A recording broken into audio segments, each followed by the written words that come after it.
Good morning, everybody. We're going to get started. My name is Christina Delsky. I am one of the state coordinators for the Education for Homeless Children and Youth program at DPI. Good morning. My name is Karen Rice, and I am the other state coordinator at DPI. Today, we are going to be doing a presentation called The Role of the Homeless Liaison, and we are very excited that we have some guest presenters with us today that we will introduce a little bit later. Just wanted to go over some information about using Microsoft Teams. We will mute everyone while we are presenting. Please do not unmute yourself. You do have control to do that, but please don't. If you have a camera on your computer, please turn off the video. If you kind of hover over your screen, moving your mouse, there should be icons for a mic and a camera that show up, and you can click on the camera so there's a line through the camera. With so many folks joining us today, we want to ensure that everyone's sound quality is working really well. So just make sure to have your camera off. You can use the chat function. Again, if you hover your mouse on your screen, there's a little chat bubble that you can click on, and then the chat will pop up onto the right of the screen for you. You can enter full screen by clicking on the three dots and choosing enter full screen. I wanted to let everyone know we are recording the webinar today. This is the last of our quarterly webinars that we've been doing this year, and we do post the recordings on our website for those who aren't able to join us. And then feel free to enter any questions into the chat at any time. We will be answering questions at the end as time allows. And when we have our guest presenters join us, you can be entering questions in at that time as well, and we will do the best we can to get to everyone's questions today. The learning outcomes for today's presentation are to understand the duties of the role of the homeless liaison, understand the importance of designating the appropriate staff person as that role of homeless liaison, and to learn best practices from other school districts. So as we begin, we want to kind of just talk through the overview of what that really means when you're thinking about the duties of the homeless liaison. And as we talk about this today, our hope is that this will spark some really intentional conversations in your districts about who is in that role and who is best able to carry out these duties. So the duties of the homeless liaison are fourfold. First is to assist unaccompanied youth or families with students with placement, enrollment, and knowing their rights. So placement in school, enrollment in school, and then knowing what their rights are under the law. Disseminating public notice of educational rights, informing and assisting with accessing transportation, and then mediating enrollment disputes. So we will talk more about each of these pieces, but it is important to know that these are the primary responsibilities that the homeless liaison does have.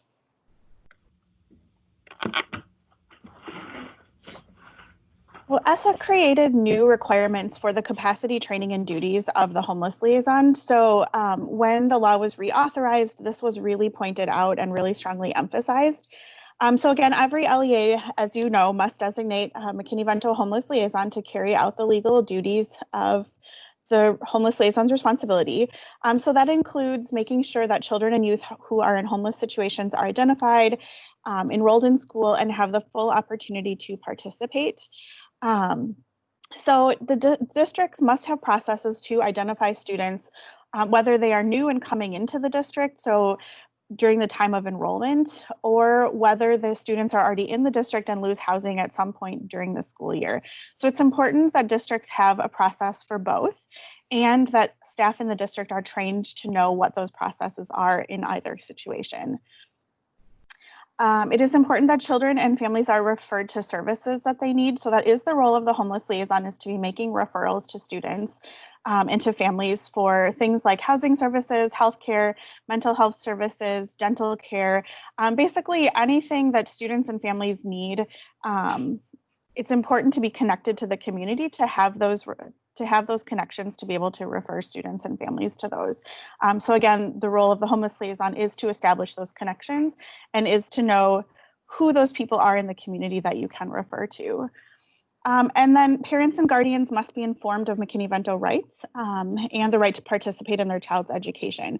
So the homeless liaison must have some kind of process in place to make sure that parents and guardians are aware of what the rights are under the law.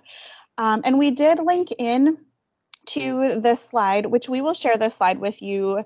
And it will be posted online, as Christine mentioned, after our webinar is over today. But we'll share the PowerPoint with you so you have these links. But the National Association for the Education of Homeless Children and Youth does have a really good document that talks about how to designate a homeless liaison. So we did link that in for you to reference at a later date. So we just want to say that we know that not every liaison, not every person who's designated as the liaison is actually carrying out these duties. The person that's in the role of the homeless liaison is responsible to make sure that these duties happen. So it doesn't necessarily have to be the liaison meeting with families and making referrals. Often we hear that there's somebody that is designated as the liaison, but a counselor or a social worker is the one actually meeting with families, making those referrals, et cetera. So the liaison is responsible to ensure that these things happen. So it's working collaboratively with whoever is doing more of the service providing and really having that kind of coordination role to work collaboratively as a team. It also very well could be that the person who is in this role is the person doing that. I just wanted to make that distinction that the liaison has to ensure that these things happen and that it could be more of a coordination role.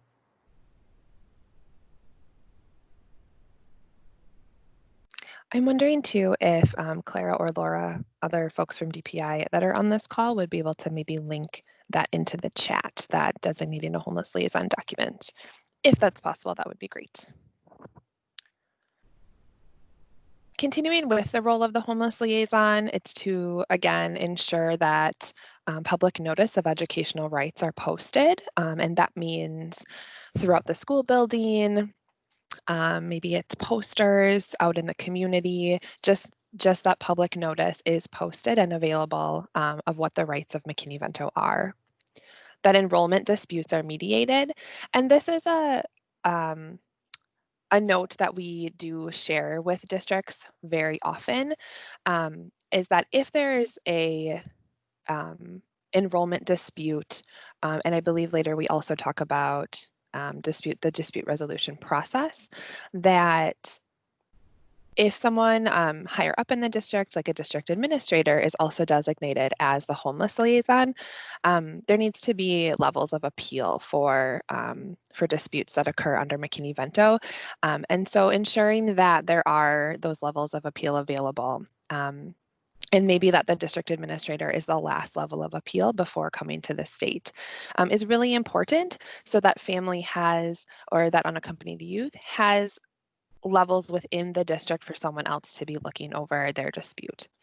And so that's a really important piece when you're looking at who to designate as your homeless liaison. The homeless liaison must ensure that parents, guardians, and unaccompanied homeless youth are informed of transportation services and assisted with transportation arrangements to and from the school of origin. That data on students experiencing homelessness are collected and submitted. And again, that's probably one of the pieces where it's not the homeless liaison doing all of the work around making sure data is entered into your student information system and things like that, but just ensuring that there's a process in the district to make sure that that occurs. And all school personnel receive training on McKinney-Vento and processes to refer to the homeless liaison.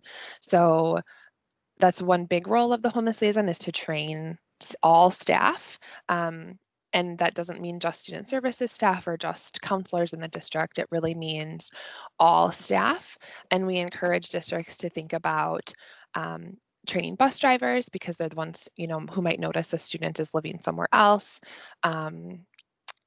Food service staff, all staff in the district, and then ensuring that staff know the process to refer a family if they believe a student is experiencing homelessness. Specifically around supporting unaccompanied homeless youth, ensuring that they are immediately enrolled in school without proof of guardianship. That's not needed under McKinney-Vento. And there are a couple options when enrolling a student. The student can enroll on their own, An adult caregiver can enroll the student, so someone the student may be staying with. For a younger student, it might be a relative. For an older student, it might be a friend's parent or something like that. Or the homeless liaison can enroll the student.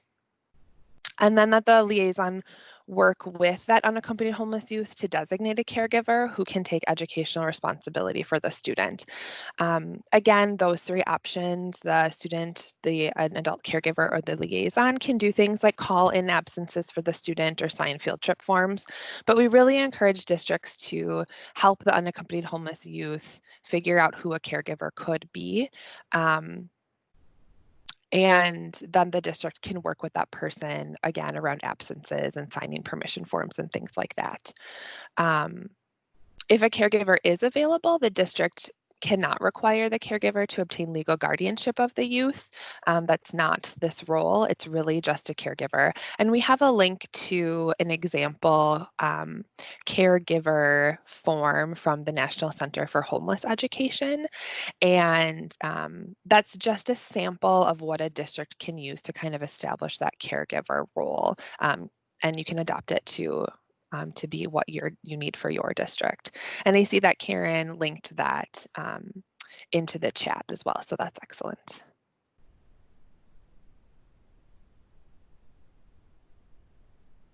Okay, another role of the homeless liaison is to work with school counselors and other support staff to make sure that students experiencing homelessness are aware of the following supports. And so this is especially important thinking about post-secondary planning and students at that high school level.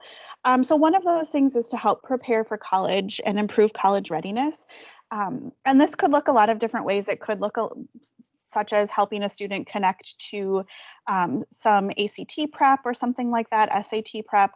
But it really is helping to bridge those connections to make sure that students experiencing homelessness are ready to make that transition. It does also involve fee waivers for AP exams, college entrance exams, so like I just mentioned, ACT or SAT, and college applications. And that is a question that we get frequently about how to cover the cost of ACT or applications. And I think it's important to point out that a lot of these have their own scholarship process, so it doesn't always have to be the district that covers those costs. So it is worth looking into what scholarship and fee waiver opportunities are available through ACT or through the college that the student is applying for, as well as thinking about how the district could help support that student. Another important piece is verification of independent student status for unaccompanied youth on the FAFSA. So the FAFSA is the financial aid application, the federal financial aid application for students applying to colleges. And students who are identified as unaccompanied homeless youth are able to complete that FAFSA without having a parent or legal guardian information, financial information. So the homeless liaison has to provide a letter that does identify that that student is identified as an unaccompanied youth and does support that. And we do have samples. I will look and see, I will look for the link and I will put that in the chat when I'm done talking. But those verification letters are something that the homeless liaison can do. And also it's important for homeless liaisons to think about and help students find what scholarship opportunities are available. So we know that students experiencing homelessness often have many barriers to entering into their post-secondary plans, whatever that looks like. And so it is really important that the liaison take time to work with students to find those scholarship opportunities and to help the student complete those. It is also important that that the homeless liaison ensure that youth receive full or partial credit for coursework that was completed at the school that they were at before. So if you have a student that arrives at your school and enrolls partway through the year, it's really important to make sure that students have received partial credit for whatever they may have completed at the school that they were at before they arrived to your district. And most of the time, the best way to do that is to work with that prior school to figure out what exactly was completed. And we are working on getting some additional resources around what awarding partial credit means. We're working with Schoolhouse Connection, who recently did a webinar about this. And so we will share that with you as soon as we have it from them. But think about what works best for your district, what your district policies say, and how you can award partial credit for students. The homeless liaison also must ensure that policies are developed, reviewed, and revised to remove barriers to identification, enrollment, and retention of students experiencing homelessness. So again, you are required to have policies in your district regarding students experiencing homelessness and around removing these barriers. So the homeless liaison is responsible to make sure that those policies are in place and also reviewed. And I will say that we have found that when the law was reauthorized, districts did not always update their policies. So I would recommend that you go back, if you don't know that if your policies have been updated, that you do go back and look at what those district policies are and make sure that they are in line with changes that were made to McKinney-Vento a number of years ago. So just a suggestion on that. And then liaisons must participate in professional development and technical assistance as determined appropriate by the state coordinator. So that is Christine and I. And what this has looked like in recent years is that we have required new liaisons to complete training modules. It's just a basic kind of McKinney-Vento 101 training module, and that has been what that required training has been up until this point. Again, we also have technical assistance that we provide. And so that is anytime that you would have questions about situations, if you're unsure, if your policy is in compliance with the law, if you're unsure if a student should be identified or not, we are always available to provide that technical assistance to you as the homeless liaison. And I want to just say one more thing before we go on to the next slide. So Christine, sorry that I'm jumping in here, but Christine did talk about mediating dispute resolutions. And I don't know why we didn't put a slide in about this, but I wanted to just take some time to talk through more of that. Because one of the things that we really hope that you'll get out of this, as I mentioned before, is thinking really specifically about who is in the role of the homeless liaison. And so Christine talked before about mediating disputes. And so it's really important when you think about what your dispute resolution policy and procedure is, to think about what levels that you have in that process. So again, if your district administrator is the homeless liaison, you still have to have levels of appeal for the family. So maybe it's not the best for that person to be in that role if they are the only level of dispute. Not that that person can't be in that role, but then it's important to think about what those levels are. So for example, if a family comes in and enrolls in school and says that they are experiencing homelessness, maybe there's some question about what their living situation is, and the homeless liaison determines that they are not in a homeless situation, the family does have the right to appeal that decision. And it does have to go through layers of appeal. So it would go through at least 2 layers of appeal in the district before it would potentially come to us at DPI. And so be sure to think about what those layers of appeal are in your district, who's in the homeless liaison role, and then what those layers would be. Thank you, Karen, for providing more information on that. I think that's really important to hit home. So it's also the liaison's responsibility for data reporting. I mentioned it just briefly earlier, but again, liaisons must have a system for tracking students experiencing homelessness throughout the year. So some of this is not just, again, as Karen mentioned before, a process for identifying students upon enrollment.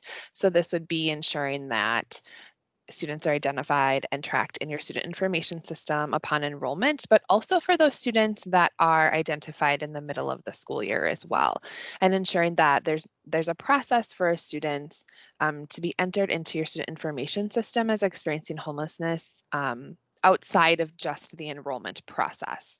When you enter your information into your student information system, that is the way and the only way that DPI is collecting that information.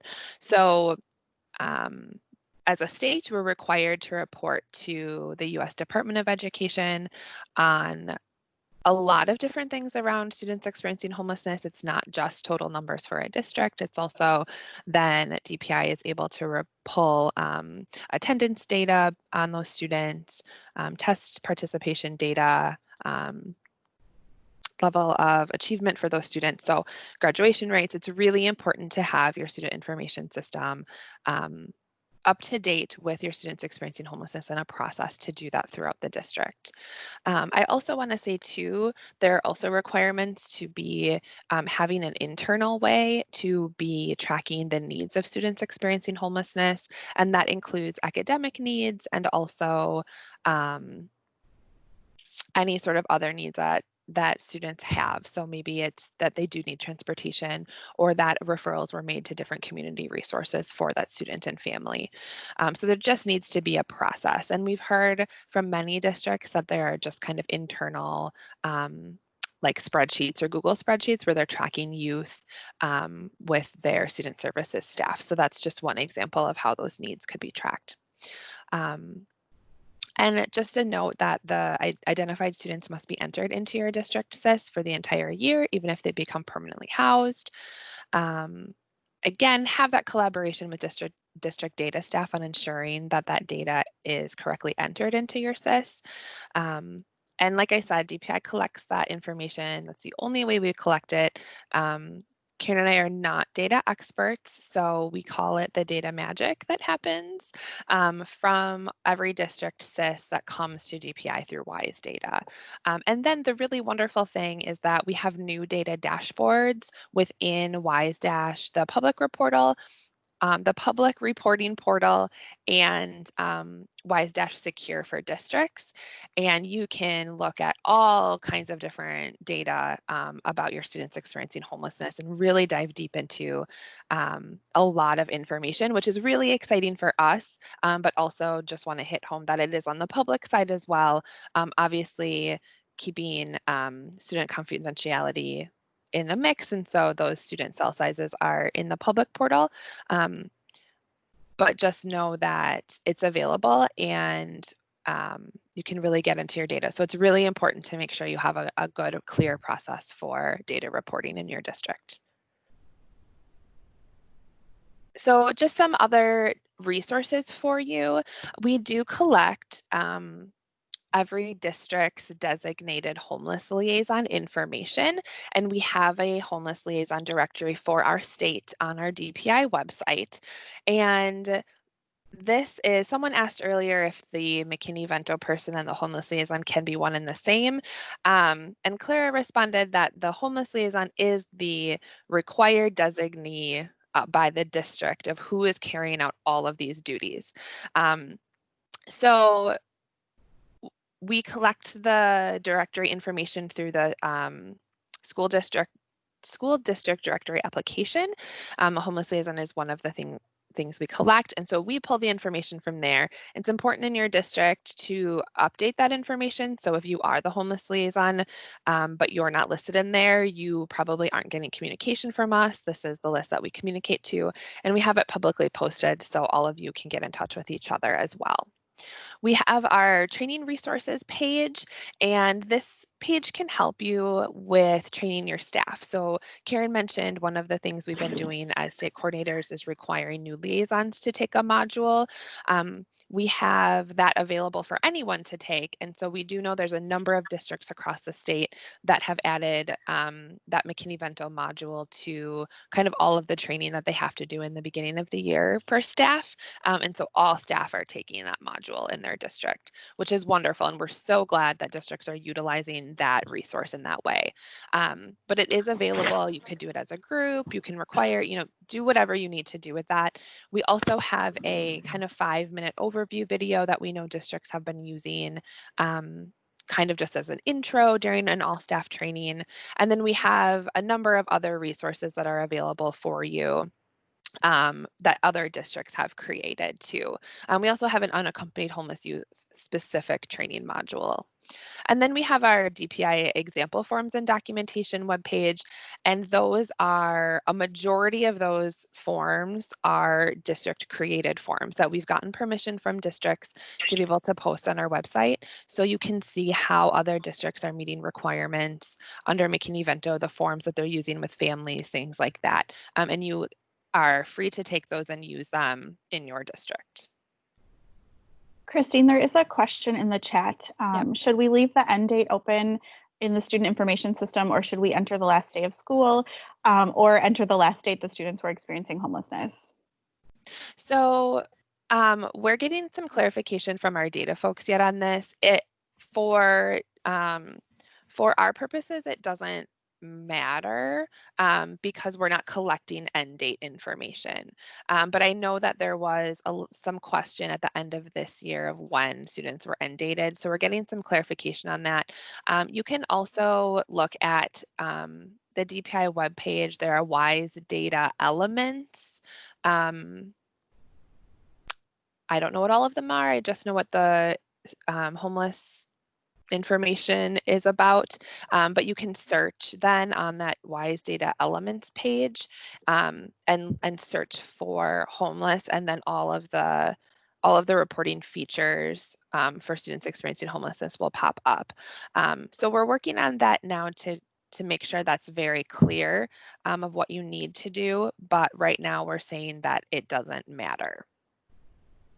And I will link those WISE data elements, the link in the chat here, so that you can take a look at that. One thing I do want to say that I don't know that if we've clarified already is that regardless of what end date you put into your student information system, you do have to make sure that you're identifying students again at the start of the next school year. So that is really important that if you end date them at the end of the school year, or if you end date them at the end of their homelessness, a couple of things. Make sure that they're still receiving services through the duration of the academic year. And then also make sure that you are re-identifying any student who was experiencing homelessness and their housing status is unknown at the beginning of the school year. So that is really important.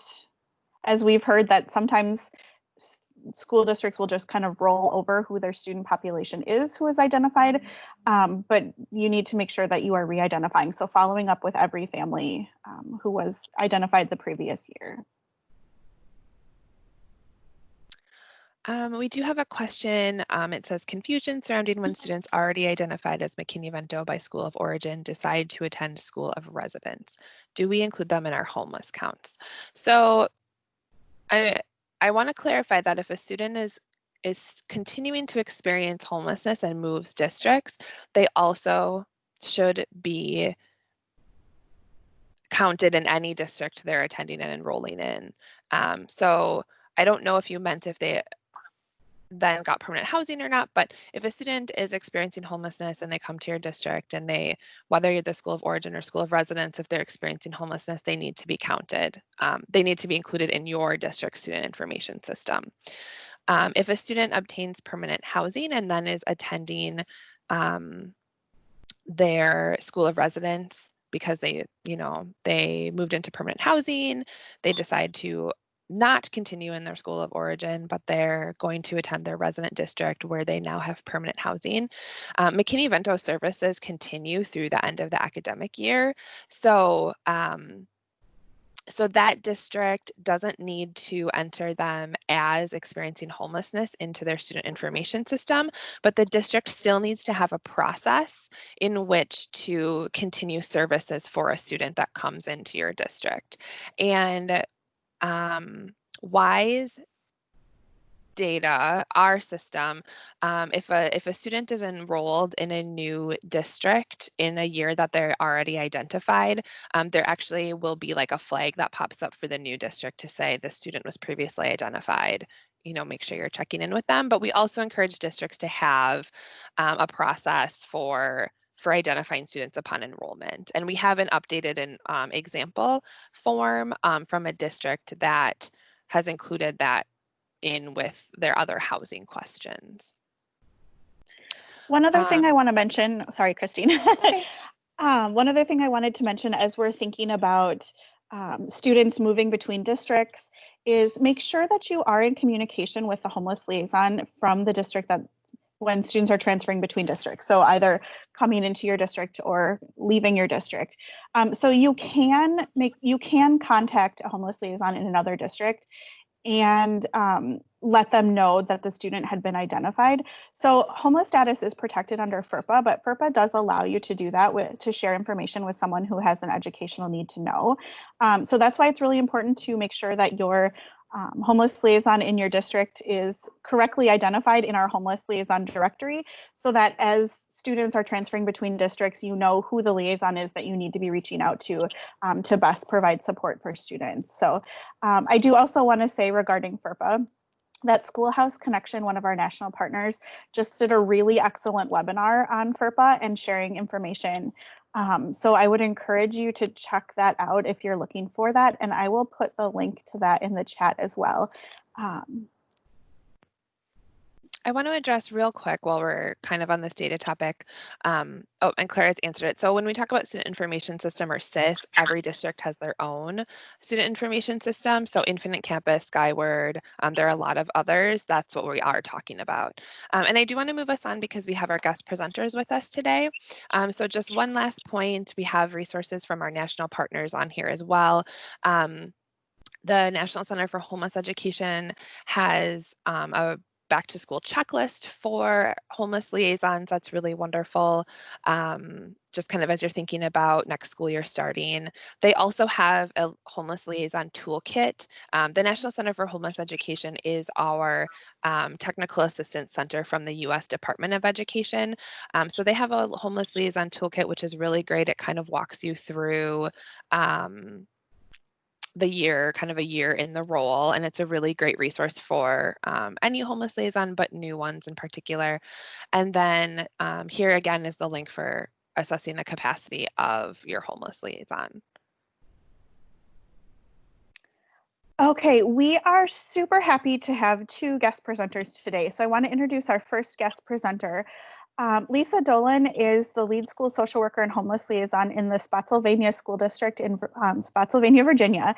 And Christine and I had the pleasure of meeting Lisa this January at the Beyond Housing Conference. And Lisa shared her story about her role of the homeless liaison. And we knew right away that we wanted to ask her to join this webinar. She just had really great information to share. So we are super happy to have Lisa here with us. Lisa, if you want to unmute yourself, I will turn it over to you. Thank you, and good morning, everybody. I hope everybody is being safe and well in the midst of our pandemic. I am, of course, from Spotsylvania County. I wanted to give you just a little bit of background on Spotsylvania County so you could kind of compare to your own district. Our general population is about 131,000 people. We're approximately 70% Caucasian, about 15% African American, and then the rest are a combination of things, with the most, I guess the largest other ethnic group being Hispanic. Our median household income is about $82,000 a year, and our advertised poverty rate is almost 8%. But our ALICE, which is the asset limited income constrained employed population's about 47%. So generally speaking, we're a pretty wealthy county. We have about 17 elementary schools. Well, we have 17 elementary schools, 7 middle, 5 high schools, an alternative learning center. We accomplish about 93% on-time graduation rate every year, about 14% special ed, 11% gifted ed. About 39% of our population is enrolled in free and reduced lunch program. So just to give you a little idea of kind of our journey to identifying school social workers as being a lead in the support of homeless education. I actually started with Spotsylvania County Schools in 1997. And in 2002, the school board created the lead school social work position. And I was assigned to be the lead school social worker at that time.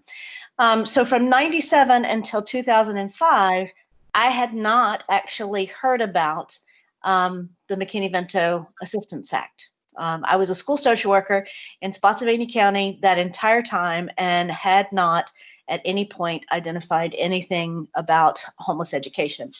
So in 2004, 2005, our neighboring county, which is Stafford County, had identified one of their school social workers as the homeless liaison. And she and I happened to be friends, and she reached out and said, hey, what's going on with your homeless education program? I've been identified and they had gotten a grant and here's what we're doing and can you look into it? So about 2005, I started trying to investigate that and found that our homeless liaison was identified as a assistant superintendent in our system. And again, remember, since 97 now to 2005, I hadn't really heard anything about this program. There were a handful of students identified. There was no training going on. There was clearly no identification going on. That handful of students that were identified had been identified for probably 4 or 5 years and had never been re-identified or anything along those lines. And so I just kind of advocated at that point that they needed to include the school social work team in that process. And, willingly, the assistant superintendent said, sure, you can be the homeless liaison. And so I took over as the homeless liaison. And in that first year, we went from that handful of students being identified to over 150, I think, students that were identified. And then we've continued to kind of grow that. The last few years, we've stabilized and we identify close to 600 students every year in our district. That's probably still an underrepresentation, but we are making lots of headway in identifying students and trying to make sure that we're providing appropriate supports. We were lucky enough in January of 2009 that we were awarded a McKinney-Vento grant in cooperation with our sister county, Stafford, who kind of came to me to begin with and initiated this. And we kind of moved forward from there. We hired someone part-time as a case manager to support our needs. In June of 2009, our system got a lot of attention because of an article that was run in the Freelance Star about one of our students who were homeless. And our community really responded to that aspect, not just our schools responding, but also our entire population in Spotsylvania County. And we kind of were able to, at that point, to really grow that program. So we continued to grow. And at some point during that process, and I want to say it was 2011 kind of time frame, we were able to hire a school social worker to be the full-time homeless liaison, and I kind of stepped out of being the liaison. My role at this point is I supervise the school social worker who is the liaison, and I am that first line of appeal process. I think that's my story. If anybody has any questions or if there's anything that the coordinators want to make sure I address, I'd be glad to do that. Thanks, Lisa. If anybody has any questions for Lisa, feel free to put those in the chat. I think one of the things that we just really appreciated about Lisa's story is just the difference that it made for her to be identifying students and to be really working with those students and families. And that really stuck out to us when we had the opportunity to meet Lisa. So we're glad that Lisa could be here to share with us. I am going to turn it over to our next guest presenter, but I just want to reiterate that if you have questions for Lisa, please put those in the chat and we can certainly come back to those. We are also pleased to have Marilyn Ward join us today. Marilyn is the Student Success Coordinator in the Frederick School District here in Wisconsin. And I had the pleasure of working with Marilyn in a previous position, and Marilyn has taken over the role of the Homeless Liaison in Frederick and has been doing a lot of great work to move their program forward. So Marilyn, if you want to unmute yourself, I will turn it over to you. Great, thanks, Karen. And for the record, you guys, I got up and I showered today. I did my hair in the event you might get to see me. So it's been a long couple of months trying to figure all this stuff out with the pandemic, but I'm glad to be a part of the webinar. As Karen said, I did work with her in the Middleton Cross Plains School District I was there for 13 years as a school counselor. And Karen was actually our homeless liaison. So we were part of a district that was kind of like Lisa's demographics, where it was a wealthier district, had higher numbers of students, and the community had probably, I don't know, 150,000 people in it or so. So we were fortunate to have a role dedicated to a homeless liaison. When I left that district and I moved to northern Wisconsin with my husband, actually I moved to Europe for a couple of years and then to northern Wisconsin. And Frederick is in Polk County. It's in northwestern Wisconsin. I live in St. Croix Falls, Wisconsin, so about 30 minutes from Frederick. But you know, it's a really different demographic up here, so it makes the role of homeless liaison different. When the Frederick district, we have, I don't know, 500 students or so. We have one elementary school, and then the middle high school is one building.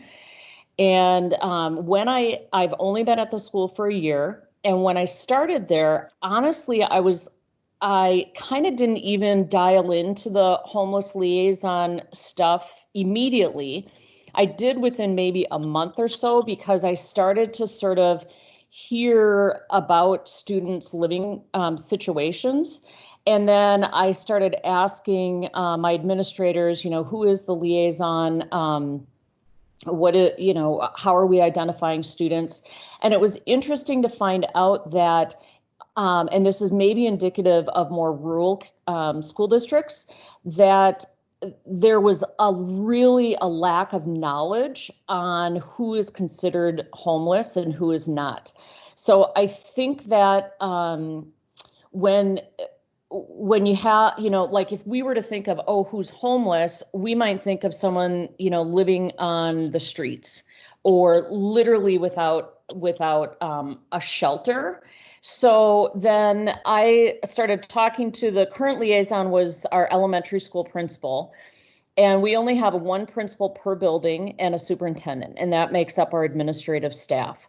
So I think it was really important to kind of go to think in smaller districts about who is the person that should be the homeless liaison. I really had a passion for it because I felt like I had a lot of background knowledge of how to identify students, how to educate teachers, how to listen for the information, and then kind of advocate for this population of students and their parents. So the administration said, well, you know, you have a passion for it, so why don't, you know, do you want to be the liaison? And I was like, I do, actually. So I went through, you know, all of the students. I got information on what was their current housing situation. And we're a really poor county. We have a high meth use in Polk County, and Frederick has the highest free reduced lunch numbers in the county. So we have, you know, students whose parents are incarcerated. We have some students who are wards of the state. We've got, you know, students living with relatives, etc. So I started the year identifying really just like a handful of students, because we literally had a boy living in a camper in a campground, and so, you know, the people in our district were like, okay, you know, he's homeless, but they didn't realize a lot of the other people who were considered homeless. So I started to, you know, ask questions, talk with teachers, talk with students, talk with parents, and was able to really identify a more accurate number of students experiencing homelessness. So I think when looking at who the right person for the liaison position was, it was someone who has the passion to do it, who's got, you know, kind of that attitude of wanting to be an advocate and like I have kind of a leadership role in the district, so that probably helps too. The other part was having background knowledge.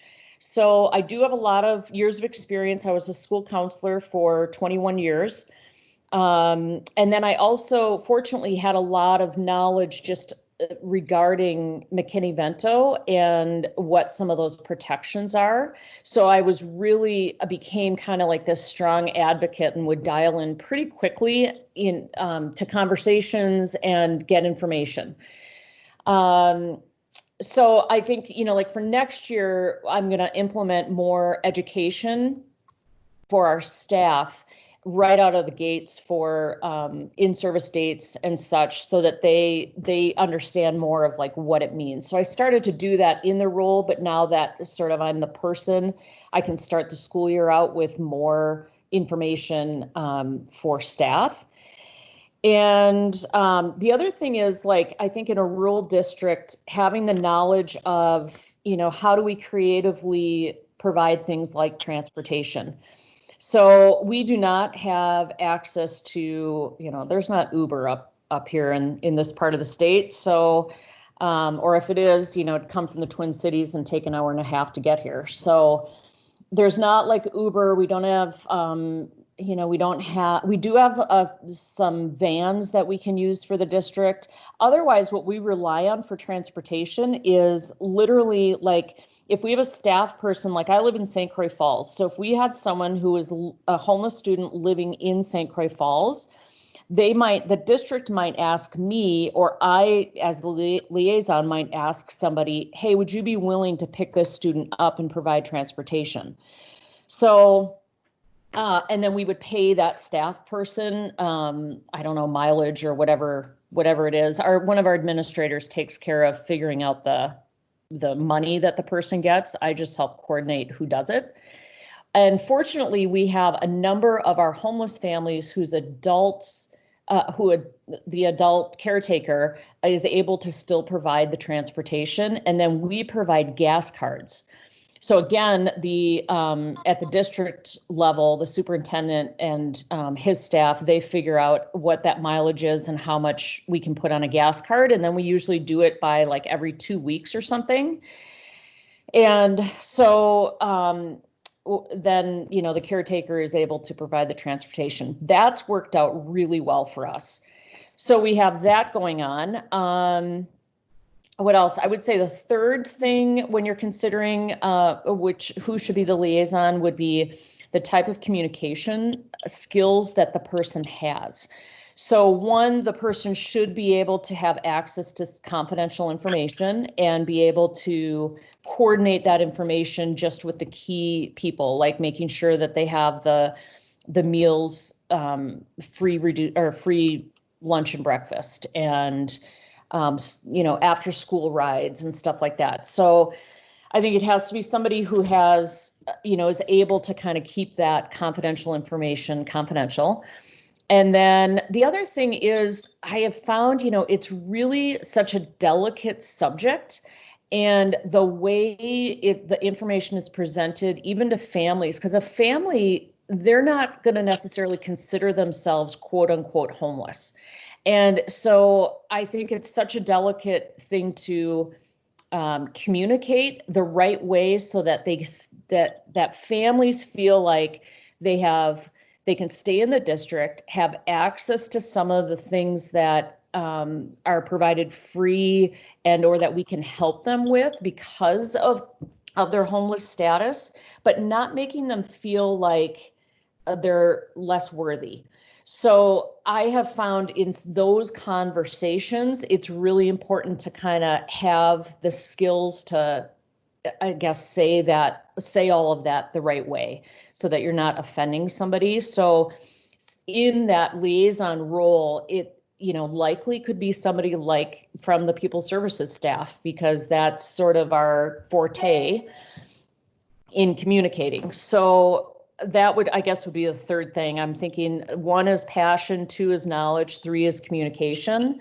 And for me, it's been a learning curve of working in a rural district compared to a larger district, because there's just simply not the resources that a larger district and wealthier district would have. So it's just making sure we know who provides what, and, I don't know, kind of coordinate with some of those community resources that we might have. So that's about all I've got. Thank you so much, Marilyn. I think that was really great to hear about your experience, especially in a rural district. That's, questions that we get a lot about providing services and who is in that role. So thank you so much for sharing that. Again, if you do have any questions, feel free to put those in the chat. We do have a few more minutes together, so we can definitely send some questions to Marilyn or Lisa if you have them. One thing I do want to just reiterate that was in the chat before that I think we might have missed as we were going through some of the chat questions is that you do need to identify students at the start of every school year. So it seemed like that was maybe not clear in how we were saying it. So regardless of when you put your end date into your student information system, that does not affect the need to identify students every school year. So my recommendation for that is when you get to August, close to when school's starting, to reach out to the families that you had previously identified the year before if they have not obtained permanent housing. And make those connections, make sure that services are set up so that when school starts, they're all ready to go. And again, have that process in place to identify any new families coming into the district. So I did just want to provide that clarification. If there are any other questions, we can definitely, again, answer any more questions. Oh, go ahead, Sorry, Christine. Karen. Sorry. There was a question for Lisa in the chat. There may be some people that have just called in, so I wanted to read it. Teresa had a question for Lisa. Does the district tend to find most homeless youth in the older grades, younger grades? Any trends for us to look at? And Lisa responded in the chat and said that they have a feed of elementary, middle, and high, where we have the highest population. We have a large population of students who live in hotels. Generally, we have a higher population elementary schools. And she said for that district, for her district, getting to know those low-cost hotel managers was very helpful. And also definitely take a look at or work with the person that is in charge of data in your district to look at some of your own trends in identification to be able to look at just see where things may be within your district and really be thinking about where families are living within your district as well. Thanks, Christine. Also, there was a comment in the chat that was just put in from Kathy in Milwaukee. And Kathy said, we also find that many families that obtain stable housing 1 year experience homelessness again the next year. So they recommend to school staff continue to follow up with families that were previously experiencing homelessness. And that is a great recommendation because we all know that housing is not always stable, even when it may be in a permanent location. So so it is important to make sure that you're following up with families. Thanks for putting that in there, Kathy. Do we have any other questions for Lisa or Marilyn?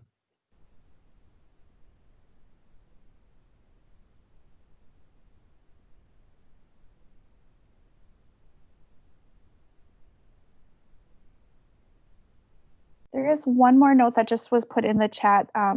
It's important to note that if a student has permanent housing in another district but wants to continue in the school of origin in the new school year, they need to open enroll. So that is a good point. If a student is attending in your district and finds permanent housing during the school year in another district, if they are no longer experiencing homelessness, then you would want to have them open enroll for the following school year. So thank you for that clarification.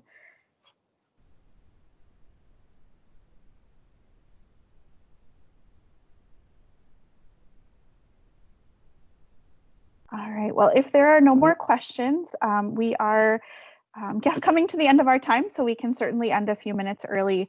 I want to thank Marilyn and Lisa again for sharing with us. I think it was really valuable information, and we were very glad to have them a part of this webinar. Thank you to everybody who participated. Please feel free to reach out to us if you have any questions. We are more than happy to answer those. If you have further questions for Lisa or for Marilyn, their contact information is also in these slides, which will be posted on our website. Thank you so much for joining us today, and have a good rest of your day. Thanks, everybody.